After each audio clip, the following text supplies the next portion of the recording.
First of all, Georgia. The voter turnout numbers are somewhere between amazing and shocking. Just listen to this. This is from, I believe this is from the Atlanta Constitution Journal.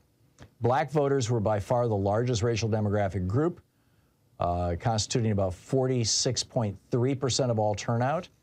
In November, black voters made up 26% of the turnout.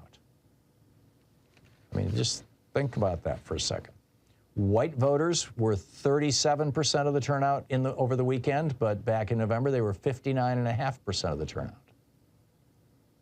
The youngest demographic, age 18 to 24, has accounted for some of the largest turnout. This is, again, I ended my op-ed today saying, which way are we going to go, right? This is the fourth time that the oligarchs have tried to rule America and cement their rule forever.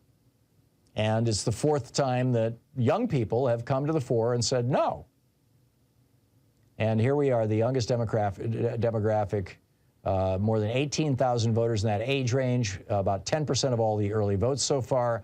In the November 8th election, it was only 6%. So it looks to me like, the vote for Reverend Warnock is really showing up big. I mean, we'll see. But meanwhile, Herschel Walker's got a whole new problem. The Daily Beast is pointing out they've finally got some public records that he's been living in Texas for years. He's got a house in Georgia. Actually, he doesn't. His wife owns it, and entirely. And she's been renting it out. In fact, last year she made $50,000 in rental income from renting out in 2021 from renting out his house. So he wasn't living in Georgia, but he registered to vote in Georgia. He voted in Georgia. He committed felony election fraud, apparently. And he may well be ineligible to run for the Senate, although that may be a moot point anyway. I don't think anybody's, there is a lawsuit about this, but I don't know if it's going to get pursued.